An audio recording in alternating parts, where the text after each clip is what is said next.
Can Cooper Rush get his fourth straight win in week 5, or will the Rams finally get back on track?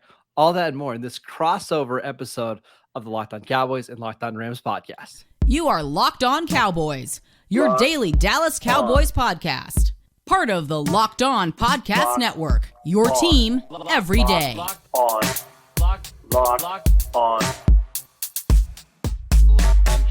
Locked on Cowboys.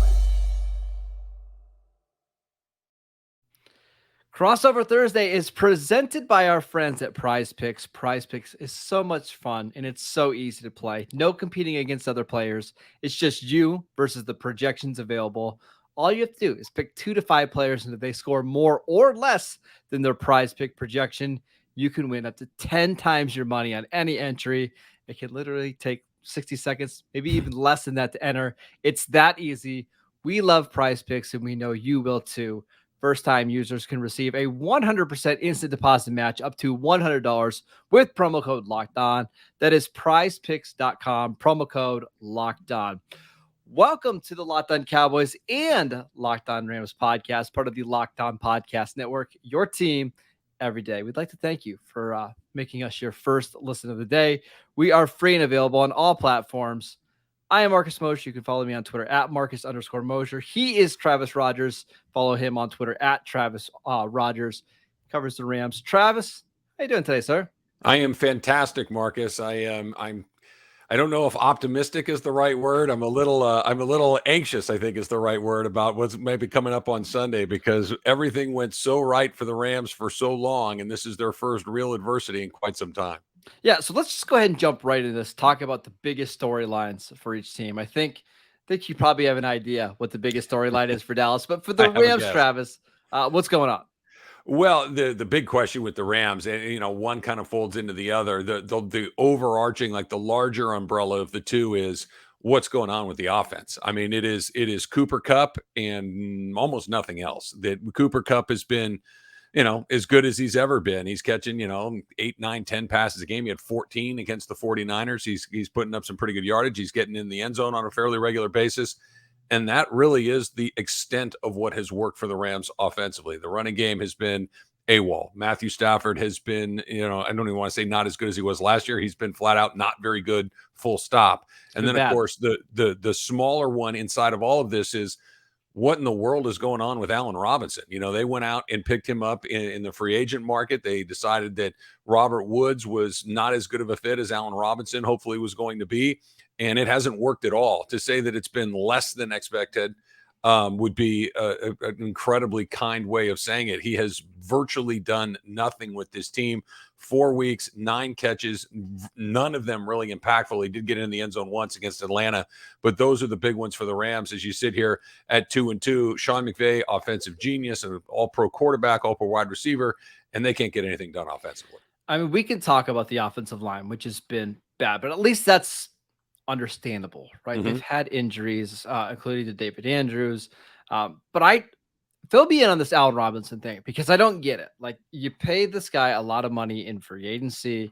You're having him replace Robert Woods and Odell Beckham. Mm-hmm. How come it hasn't clicked so far? Well, Marcus, that's the question, right? And quite frankly, no one is offering a good explanation. That Sean McVay was talking yesterday, and the explanation that he gave made me more confused than ever before about how it's pervasive throughout the entire offense, that the entire offense is struggling, that that there's been some 50-50 balls, that there's been all of these generalizations, but what no one is saying is he doesn't know the playbook. That no one is saying is that he's running the wrong routes. No one's saying that they're not looking at him. No one's saying that he's not open. There's no concrete explanation as to what's going on. It's all this very general stuff. When I watch these games, they don't look at him. It's not that they're going to him and it's unsuccessful. Really, they don't look at him. That Matthew Stafford takes that step.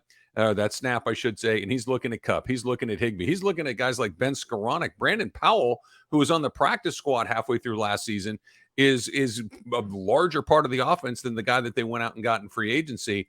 It's incumbent on Sean McVay to figure out what's going on, because there really isn't an explanation. Now, I guess if there's a weird, bizarre silver lining in all of this, It's not like he's running free and he's wide open and they're just not. He's not open. The balls that they're throwing at him more of the time than not, they're contested receptions. It's just been it's the mystery through the first 4 weeks of the season why they can't get him going at all. There hasn't even been a moment where you say, "Oh, okay, there it is." That is more of that. There's been a 2-yard catch here, a 7-yard catch there, just nothing. Yeah, every once in a while, it feels like Matthew Stafford just gives him a sympathy target. Like, hey, Yeah. we know we haven't targeted you in 3 quarters. Here's a 3-yard slant on 3rd and 7. Good luck. And a lot of times, like you said, Marcus, that's exactly what it is. It's after the game has been decided. There was a couple of those in the Buffalo game when they were down 3 touchdowns in the fourth quarter on Monday night. That game, the score was far closer than the actual game felt. It never really felt like the Rams were going to be in that. But you're right. They were courtesy targets and plays that, even if they had worked, would go for 6-7 yards. Certainly nothing impactful. And then on the Dallas side, it's how long can Cooper Rush keep this up? He's 4-0 as a starter for the Cowboys in his career, 3-0 this season. At some point, Travis, this is going to end. Like, you're just not going to be able to play this well for that long. At what point does he turn into a pumpkin? I think it could potentially be this week. We saw some chinks in the armor last week. A couple interceptions that were, that didn't happen because of defensive penalties. I think in this game against Aaron Donald, the pass rush, Jalen Ramsey, if he can play well in this game, I think the expectations really start to change for the Cowboys. But that's the thing here, right? Like, because he's played well enough to this point, it's allowed the Cowboys to be at least somewhat patient with Cooper Rush. There's no hey, Dak has to play in week 5 against the Rams. It's, hey, he needs to get a full practice in before we even think about it. He's not going to play in week 5, by the way, but that's where we're at, Travis, right now. It's Cooper Rush, the kind of savior for the Dallas Cowboys. What is it? Are they just asking him not to blank it up and he's not, or are they asking him to run the offense that they would be running if Dak Prescott were there and he's running it effectively? Which of those two things is it? I mean, the truth is that the game plan is pretty simple. A lot of early down play action on 3rd down, pretty defined reads. Basically, just try to score 20 points for us in a game. You don't need to do it all at one time. Field goals are good. Punts on 4th down are fine. The Cowboys are they're leaning on their defense to win these games. And that's how they've gotten to 3-1. But when you play a better team and you're not playing Washington or the Giants, it's going to be a little bit more difficult. We'll see if the Cowboys apply, or they allow Cooper Rush to maybe have a little bit more freedom this week. Travis, we're going to talk about some of the biggest matchups that we are looking forward to in this game. But before we do that, I want to tell you guys about Elias. Do you ever wish that before every NFL game that you could get the most up-to-date and accurate information before placing or locking in your fantasy lineups? I mean, I know I wish I had that. I do now that I have Elias. You can with the Elias Game Plan app. It is the ultimate sports betting and fantasy companion, not only for the NFL, but also for the NBA and MLB. Whether you're part of a fantasy tournament, you're placing bets, or you're just a huge sports fan and a stat nerd, Elias Game Plan, it has everything that you need. It is a sports app from the most trusted name in sports stats, the Elias Sports Bureau, the official statistician of the U.S. Pro Sports Leagues. Since 1913, you can hear their trusted facts all the time on ESPN, football broadcast, NBA broadcast. But now you can have all the stats, facts, and team and player updates in the palm of your hand. And with their new chat function, you can talk to them directly and receive the information you need to back your big decisions, whether that's who you want to put it in your flex or who you want to bet on this week. Maybe when it comes down to this Cowboys and Rams game. Not Allen Robinson. Yeah, not Allen Robinson. Exactly. Take this NFL season to the next level and download the Elias Game Plan app today. Choose from 3 game plans when you subscribe. That's either weekly, monthly, or annual. But we can get you 25% off your first month when you choose the monthly subscription. All you have to do is use promo code LOCKEDONNFL. Find Elias Game Plan Sports Betting in the App Store or Google Play Store right now and use promo code LOCKEDONNFL25. All right, Travis, let's talk about matchups. Which one are you looking at and really focusing on here in this game? Well, I think that the big one for the Rams is who's going to deal with Micah Parsons, right? That's the big question, I think, probably for everybody that ends up playing the Cowboys. I think that Parsons has kind of established himself at this point as the best defensive player in the league that's not named Aaron Donald. And he's a real problem for just about everybody. And now you add that to the fact that the Rams offensive line, where they are right now, and we'll see what it looks like on Sunday. But what they finished with on Monday night were 2 third stringers, a second stringer, and you had your first string tackles, thankfully. But Joe Noteboom on the left side, Rob Havenstein on the right side are the guys that you opened the season with. Everything else is different. Brian Allen, your starting center, he's been gone. Coleman Shelton, your starting right guard, your backup center, he's gone. Tremaine Ankrum, your backup right guard, he's gone. You're down to Alaric Jackson as your right guard. You're down to Jeremiah Coloni as your starting center. And then last week, David Edwards was in concussion protocol. So you had Bobby Evans as a backup at left guard. So you have 2 third stringers and a second stringer on your offensive line and a guy who gets the quarterback about as well as anybody in the league. The Rams have 1 tight end in Tyler Higbee. They really only have Ben Skoranek as a wide receiver who comes in and plays some fullback every once in a while to try to add some pass protection. So protecting Matthew Stafford and keeping Micah Parsons off him to the best you can is the number one matchup for me. Yeah, the Cowboys are going to try to do everything they can to exploit that, right? That might mean DeMarcus Lawrence lined up over a guard. That might mean, like we saw last week against Washington, the Commanders had some problems at center. So what they did is they had some different lineups where Parsons was lining right up over the center and sometimes like 3 yards back of the center to get a running start. And that's impossible for anybody, but I would expect the Cowboys to try to do similar things, especially this week when they might not have Jordan Lewis, their slot corner. We know that's an issue when you're going up against the best receiver in the league who just so happens to play in the slot in Cooper Kupp. I'm certainly keeping an eye on the Cowboys defensive line against the Rams offensive line. Another matchup for me is Jalen Ramsey. Where is Jalen Ramsey going to line up? Is he going to follow CeeDee Lamb all over the field, the Cowboys' #1 receiver, or is he going to play more on the outside like we saw in their 2020 matchup when he was primarily covering Michael Gallup on the outside? I don't think the Cowboys can push the ball down the field a lot in this game. So if the Rams want to line up Michael Gallup or Jalen Ramsey on Michael Gallup, I kind of think Dallas would take that. They would consider that a win because that allows CeeDee Lamb to operate on, some of the other corners the Rams have. So where Ramsey lines up is certainly going to be something that I'm interested in. Yeah, Raheem Morris has been interesting in how he kind of deploys Jalen Ramsey. He usually starts on a side, right? Whether it's on Michael Gallup, for instance, or whoever it may be.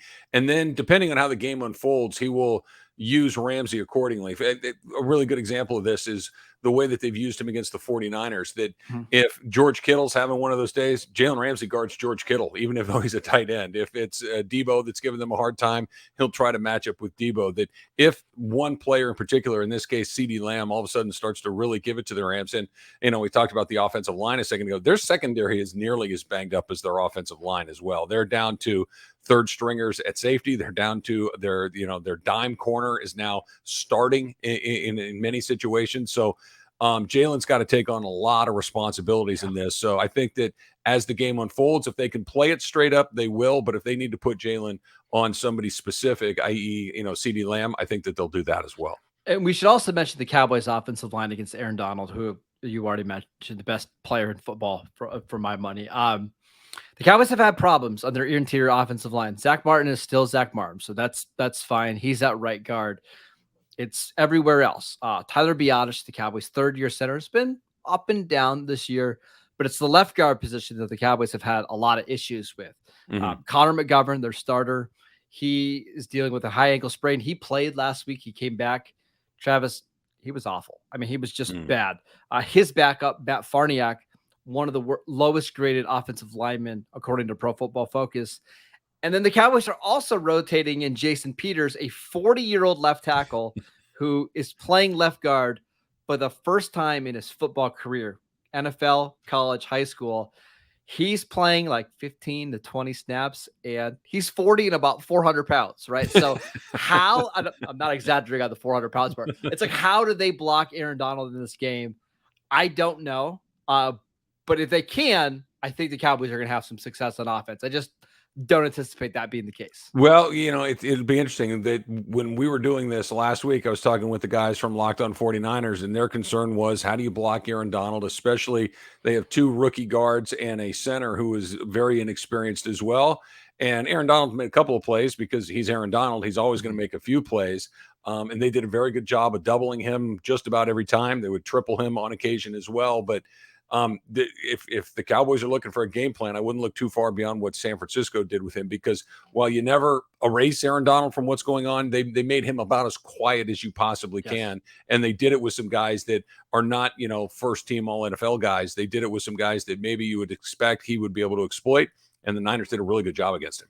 I would also advise the Cowboys to actually block him. Like, what was the first drive? That was not a great play for the Niners. Yeah, the 49ers just decided not to block him, and he had a free hit on Jimmy Garoppolo. Of all the guys you forget to block, number 99 is probably not on the top of the list. Yeah, that absolutely cannot happen if the Cowboys want to have any luck on offense on Sunday. All right, let's make some predictions about this game. But before we do that, I'll tell you about LinkedIn. These days, every new potential hire can feel like a high-stakes wager for your small business. You want to be 100% certain that you have access to the best qualified candidates available. That's why you have to check out LinkedIn Jobs. LinkedIn Jobs helps you find the right people for your team faster and, most importantly, for free. All you have to do is add the purple hiring frame to your LinkedIn profile. Add your job to spread the word that you are hiring. Simple tools like screening questions can make it easy to focus on candidates with just the right skills and experience, so you can quickly prioritize who you'd like to interview and hire. It's why small businesses rate LinkedIn Jobs #1 in delivering quality hires versus leading competitors. LinkedIn Jobs helps you find the qualified candidates you want to talk to faster. Post your job for free at linkedin.com/lockedonnfl. That is linkedin.com/lockedonnfl to post your job for free. Terms and conditions apply. All right, let's talk about the predictions for this game. Last time I checked on BetOnline, the Rams were 5.5 point favorites. Who do you have winning this game and why? This is one of these games. So when the schedule comes out, I'm sure just like you do, Marcus, we go through and say, okay, this is a likely win. This is a likely loss. This is a kind of a toss-up game. And you kind of go through it and you figure out what the team may be. And then you split the toss-up games, and there you come up with your preseason prediction. This was one of these games that I thought that the Rams would win. This is one of these games that I thought, because it's at SoFi and I expect plenty of Cowboy fans there on Sunday afternoon. I'll go back, quick story. When the very first game, when the Rams came back to Los Angeles, I was and still am doing their pregame show for their flagship station. And they played at the Coliseum at the time. And the Coliseum holds about 90,000 people. About 85,000 people in that building were Cowboy fans. It was unbelievable. So I expect it to be at best kind of a split crowd, probably even a little bit more of a Cowboy crowd. That being said, I expected the reason I thought that the Rams would win this game was because I expected them to be able to score points. I expected them to be able to move the ball and to get enough stops to win the game. The Rams defense has always been the thing that kind of gets mentioned second when you talk about them, beyond Aaron Donald. And now you've had Bobby Wagner and Jalen Ramsey that you and I talked about a few minutes ago. But it's always been about Sean McVay and the offense and the quick strike and the big plays and how he's so creative in this, that, and the other. That's just not true through 4 weeks. I'm still optimistic that he's going to find a way to get it figured out. But this one, to me, has gone from a game that I was very confident that the Rams were going to be able to win to a game that I think the Cowboys have a real opportunity to come in there and really kind of, what you mentioned a second ago. You win this game, and all of a sudden the Cooper Rush, Dak Prescott thing, which seemed ridiculous at the time, and it still kind of feels ridiculous to an outsider. But it's not as ridiculous, right? Right. That's well said. It's not as ridiculous. The Rams have to find some offense. If they can't find a way to get Allen Robinson going, if they can't find a way to get Cam Akers or Darrell Henderson going, and they've scored under 20 points in 3 of their 4 games so far. If that continues, they're going to lose. I do have faith in McVay. I do think that he hears what everybody's saying. I think they'll have something for it. I think that the Rams win, but I think it's a low-scoring, close game. A 24-21 kind of situation, 21-23 or 24-23. Something in that area. I think I looked at it. The over was 46.5 the last I saw. Seems high. It does seem high to me too. I think that the under for me feels very, very likely. So we do the same thing here in the Locked On Cowboys podcast. We look at the schedule and you kind of circle games that you think the Cowboys could win and lose. After Dak got hurt in week 1, you're just trying to find games that you could potentially win with the backup quarterback. And you thought maybe Washington, maybe the Giants on the road. Oh, the Rams in LA? Absolutely not. That's a loss.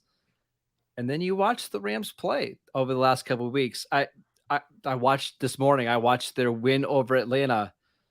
I mean, jeez, They escaped. It's a win for the Yeah. Rams, but I don't think you feel better about anything after that game. You watch the game against the 49ers, which, by the way, was on Monday night, a short week for the Rams, and you think the Cowboys defense is pretty good. Why can't they do a lot of the same things as the 49ers? You mentioned the explosive plays. That's one of the things that I like to track as the year goes on. How many rushes of 10 yards do you have? How many completed passes over 20 yards do you have? Through 4 games, Travis, the Rams are last in the NFL. Yep. Last in the NFL. They had 0 plays for over 20 yards on Monday night. Not one single play went for over 20 yards. Incredible. So can the Cowboys limit Cooper Kupp? I mean, you're not going to stop him, but can you limit him to like 10 catches for 90 yards, 10 catches for 100 yards, and just don't let him beat it down the field? I think it's possible. Sure. But at the end of the day, it's a backup quarterback playing against the Super Bowl champions. I think Dallas keeps it close for a while, but I do think this has got to be like the kitchen sink game for the Rams. Like it's not a must win because it's week 5 and they're 2-2. But if you're Sean McVay, you have to win this game, right? You have to. Yeah, I agree with you. I think that they're going to throw everything that they have at him. I think that McVay will be, the good kind of grumpy, the kind of grumpy that makes you come up with some creative ideas, because you're right. They have, after the Cowboys, the next Sunday, they'll play Carolina at home in LA. That's the last game on the schedule where you go, okay, they're going to win that game. Everything from that point forward is either a divisional game, an AFC West opponent, or Tampa or Green Bay. Yeah. That's what you've got left the rest of the way. And it's a Super Bowl schedule, right? Like it absolutely is. What you get when you win the Super Bowl. They played, so when Vegas came out with their top odds, the top 8 teams, Rams play them all. they play every single one of those top 8. So this game and Carolina next week, those and I wouldn't even put this game in the you got to have it, but that Carolina game next week, you but to your point, you kind of do. If you're 2-3 at the end of this week, and then you get even against with Carolina at 3-3, and you've got to toss up the rest of the way, now all of a sudden you're talking about whether or not they're going to get in the playoffs at all. Yeah, so I'm going to take the Rams to win, but I think this is going to be close. Charles, I think this is going to be like a 14-13 game entering the fourth quarter that I very well could see end up being like 24-13, where the final score is not really indicative of how this game goes. It's just such a struggle for the Cowboys to score points right now. They need huge chunk plays or penalties, and they're just not really a team that can sustain 75-yard drives. So they're going to need to lean on their defense. I think they'll do it for 3.5 quarters, but I do think the Rams will ultimately get this win. Just to recap really quickly, storyline for the Rams: how does this offense get back on track? Can they get Allen Robinson involved? For the Cowboys, how much longer does this Cooper Rush mania last in Dallas? Feels like it's slowly starting to come. How much of is there anybody that I should take seriously that's making the argument that, hey, we've got a real quarterback controversy here? Absolutely not. Absolutely not. Cooper Rush is doing everything you could ask for a backup quarterback and more, but I just looked at the numbers today. There's still like 26 in EPA in the passing game. Like it's still a bad passing offense. He's just not killing them. Biggest matchup, we're watching the Rams offensive line against Dallas's pass rush. The Cowboys, one of the best pass rush units in the league. Rams dealing with some injuries there. We both like the Rams to win, but I don't think either of us feel all that confident about them covering the spread in this one. That's exactly right. I think that the Rams, I'm both optimistic to the point of I think they'll win, but I'm not going to dig deep into my pockets to put my money where my mouth is. I think I'll just let this one play out at the same time. And I got a feeling, Travis, this is going to be probably a pretty sloppy defensive slugfest early on. Like, if you want like high quality football, I'm not sure this is the game for you. Rams have not put together 4 quarters of good football in a single game. The one game that they looked kind of sort of like themselves was against Arizona a couple of weeks ago, but that every team has one. The get right team that you always play well against. In the Rams case, that's Arizona. So I take that one with a grain of salt. All right, that is it for today's show. Thank you for making Locked On Cowboys and Locked On Rams your first listen every day. Now make your second listen the Peacock and Williamson NFL show. Brian Peacock and former NFL scout Matt Williamson give you the expert NFL analysis in less than 30 minutes. It's free and available wherever you get your podcasts. Check out Travis on Twitter at Travis Rodgers. Make sure you're downloading the Locked On Rams and Locked On Cowboys podcasts as we prepare you guys for week 5. Travis, enjoy the game. Listen, this would be a lot of fun to do this again. I don't know, say January.